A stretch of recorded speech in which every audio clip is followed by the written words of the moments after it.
Hello friends, இன்றைக்கி நம்ம ஒரு ஃபென்ஸ் எனர்ஜைசர் ட்ரான்ஸ்ஃபார்மர் எப்படி பண்ணுறதுன்னு பார்ப்போம்.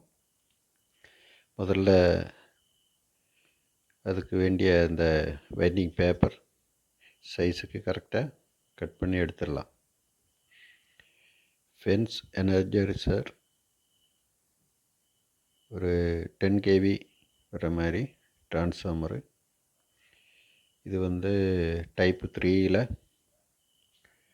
1.25 1.25 போபின் சைஸ், 1.25 1.25 டைப் 3. இப்போ அதுக்கு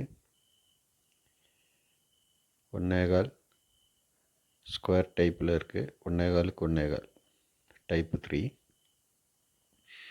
அதுக்கு இப்போ நம்ம வைண்டிங் பண்ணுறதுக்கான கட்டையை செட் பண்ணிடலாம்.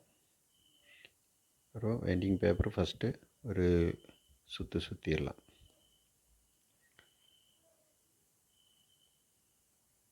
இது 2 செக்ஷன் வைண்டிங் இருக்குது. ஒன்று ப்ரைமரி 17ல் ஒரு 20 டைன்ஸ் போடணும். ஃபஸ்ட்டு அதுதான் சுற்ற போகிறோம். செகண்ட்ரி நம்ம 27ல் 650 டைன்ஸ். சார்ட்டு கடைசியில் கொடுத்துடலாம். இப்போ அது கட்டை வச்சு நல்லா டைட்டாகி வைண்டிங் மிஷினில் ஆடாத மாதிரி பேக்கிங் கொடுக்கணும். அதை ஐக்கோர் வச்சு இடையில வச்சு டைட் பண்ணிக்கலாம். நல்லா இப்போ நல்லா டைட் பண்ணியாச்சு. அடுத்து வைண்டிங் மிஷினில் வச்சுக்கலாம்.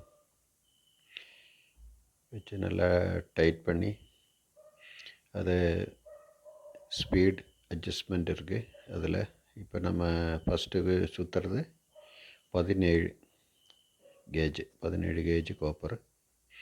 அப்போ அதுக்கு அந்த மிஷினில் அந்த ஸ்பீடு நம்ம ரப்பர் அட்ஜஸ்ட் பண்ணி ஸ்பீடு கரெக்ட் பண்ணணும். அந்த இதில் சுற்றும்போது நம்ம என்ன பார்க்கணுன்னா, மற்ற ட்ரான்ஸ்ஃபார்மர் மாதிரி கிடையாது.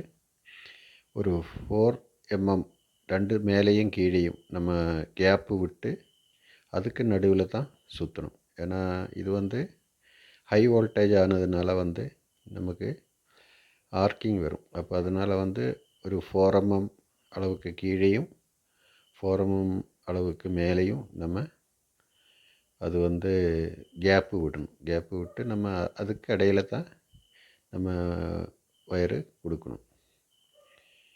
இப்போ 17 கேஜ் போட்டிருக்கு. அதை எடுத்துகிட்டு நம்ம அதுக்கு ஒரு ஸ்லீவு கொடுத்துடலாம்.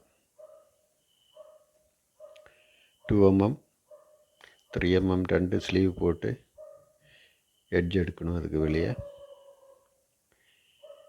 அதை எடுத்துகிட்டு நம்ம சுற்றிக்கலாம். அதாவது ஒரு 20 டைன்ஸ் சுற்றணும். அதுக்கு வச்சுட்டு நம்ம அதை கரெக்ட் லெவல் செட் பண்ணிக்கலாம். ஃபஸ்ட்டு நம்ம ஒரு டைன்ஸ் கையிலேயே சுற்றிட்டு டைட்டு கொடுக்கணும். பொசிஷன் கரெக்ட் பண்ணிவிட்டு எடுத்துகிட்டு நம்ம ஒரு 20 டைன்ஸு சுற்றிக்கலாம். மேக்ஸிமம் டைட்டு நம்ம ஓரளவு அது வைண்டிங் பண்ணும்போது அதுக்கான ஒரு டைட் நமக்கு தெரியும் மிஷினில். இல்லாட்டி கையில் வேணாலும் சுற்றிக்கலாம். ஆனால் ரொம்ப டைம் எடுக்கும் கையில் சுற்றும்போது. மிஷின் இல்லாதவங்களுக்கு கையில் சுற்றி எடுக்கலாம். ஆனால் இது 20 டைன்ஸு சுற்றுறது கொஞ்சம் ஈஸி தான். ஆனால் மற்றது நம்ம 50 டைன்ஸு ஒரு லேயர் அப்படி நம்ம 13 லேயர் வைக்க வேண்டியிருக்கும். அது கொஞ்சம் டைம் எடுக்கும். ஏன்னா அது இப்போ 20 டைன்ஸு நம்ம சுற்றியாச்சு. அந்த 2 சைடு நம்ம கேப்பு விட்டுருக்கோம். இப்போ 27 SWG எடுத்துகிட்டு அது ஸ்லீவு நல்லா க்ளீன் பண்ணிவிட்டு ஒயர் வச்சு சால்ட்ரு பண்ணோம். அதுதான் எட்ஜு நம்ம கனெக்ஷன் கொடுக்கக்கூடிய அந்த எர்த் லைன். அதுலேயும் ஸ்லீவ் போட்டு நல்லா அது அந்த நல்லா டைட் பண்ணிக்கலாம். டைட் பண்ணுறதுன்னா அதை ஹீட் பண்ணும்போது மெல்ட் ஆயிரும், அப்படியே டைட் ஆகி பிடிச்சிக்கும். அப்புறம் அது நம்ம இப்போ வைண்டிங் பண்ணதுக்கு ஆரம்பிச்சிடலாம். இது வந்து நம்ம அதே மாதிரி தான் ஒரு 4mm 2 சைட்லேயும் கேப்பு விட்டுட்டு சென்ட்ரல் தான் சுற்றணும். இப்போ அதெல்லாம் சுற்றுறதுக்கான டைம் நமக்கு நிறைய எடுக்கும். அப்போ அதனால் என்னென்னா நம்ம ஒரு லேயர் சுற்றுறது உங்களுக்கு காட்டிட்டு அப்புறம் நான் சுற்றி முடிச்சுட்டு அப்புறம் நம்ம மற்ற இது பார்க்கலாம். ஃபஸ்ட்டு ஒரு லேயர் சுற்றுறது எப்படின்னு பார்க்கலாம். நான் ஃபஸ்ட்டு ஒன்று கரெக்ட் பண்ணிவிட்டு அந்த ஸ்பீடு அட்ஜஸ்ட் பண்ணோம். அது 17க்கு போட்டது இதுக்கு 27க்கு வித்தியாசப்படும் ஸ்பீடு. அப்போ தான் அது மூவ் ஆகிறது கரெக்டாக இருக்கும்.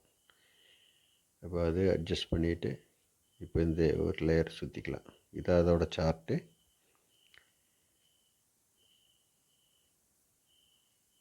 அந்த கேப்பு நமக்கு ஒரு 4mm 2 சைடும் கேப் விட்டுட்டு சுற்றிக்கலாம். அந்த ரப்பர் நம்ம மாற்றி போடுறதுனால நமக்கு ஸ்பீடு வேரியேஷன் அட்ஜஸ்ட் ஆகும். நான் 17க்கு ஒரு ஸ்பீடு, 27க்கு வேறு ஒரு ஸ்பீடு. அப்போ தான் அது லேயரு வைண்டிங் கரெக்டாக வரும். இது அதே மாதிரி சுற்றும்போது நம்ம ஃபஸ்ட்டு ஒரு சுற்று 2 சுற்று அந்த கரெக்டு செட்டப்பு கரெக்டாகணும். கரெக்டானால் தான் அப்போ மூவிங் கரெக்டாகும். கையில் அந்த இதெல்லாம் பொசிஷன்லாம் கரெக்ட் பண்ணணும். அப்புறம் நம்ம ஸ்பீடாக சுற்ற முடியும்.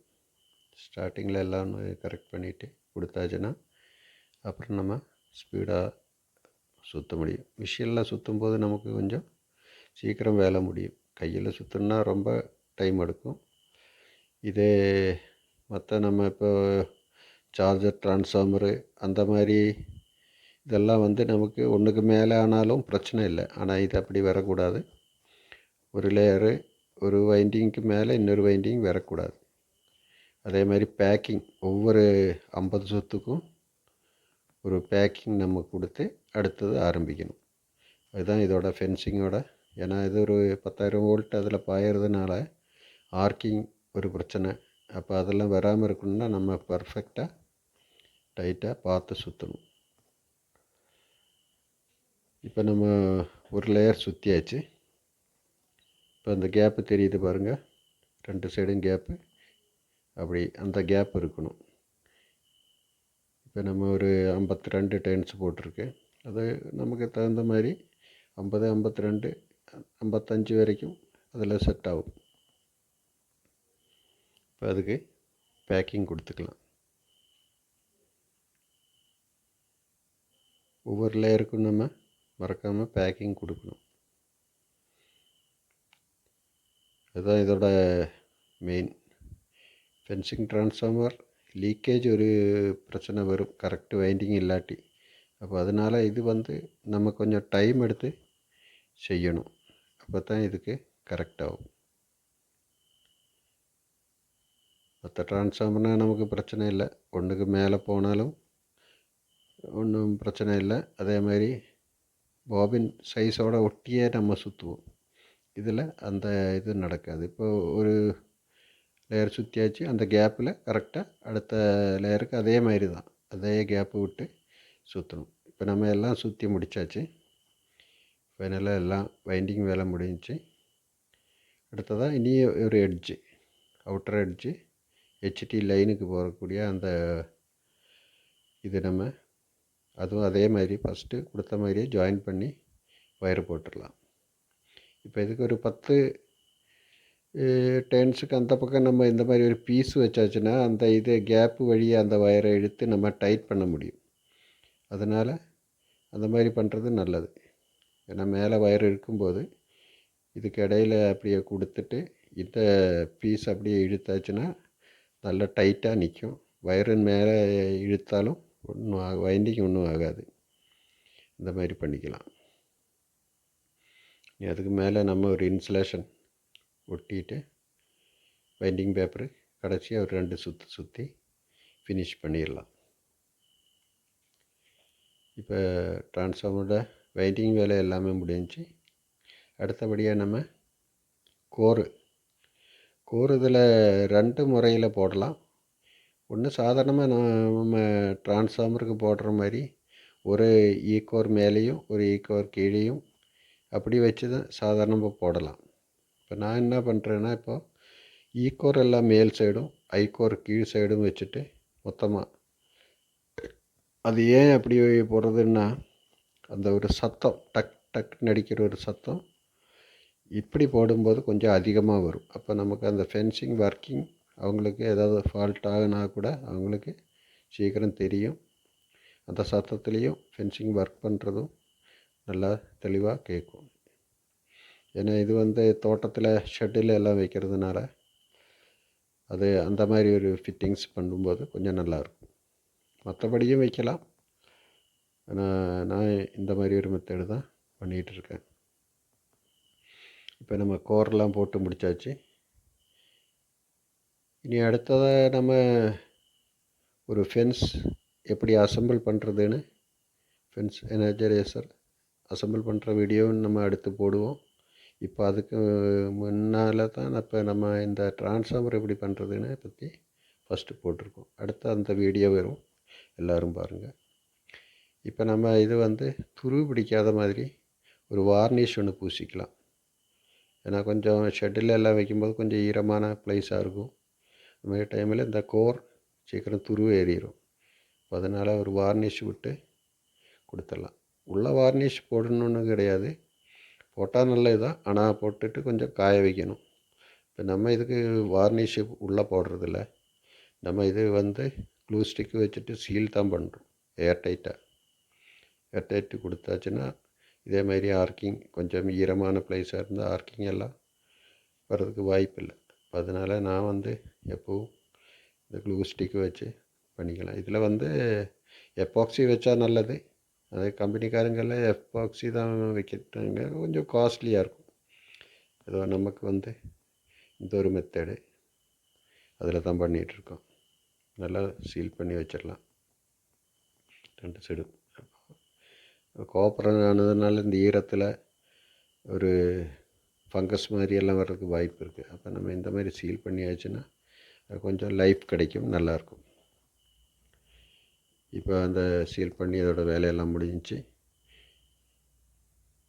வீடியோ பிடிச்சிருந்தா சப்ஸ்கிரைப் பண்ணுங்கள், லைக் பண்ணுங்கள், ஷேர் பண்ணுங்கள்.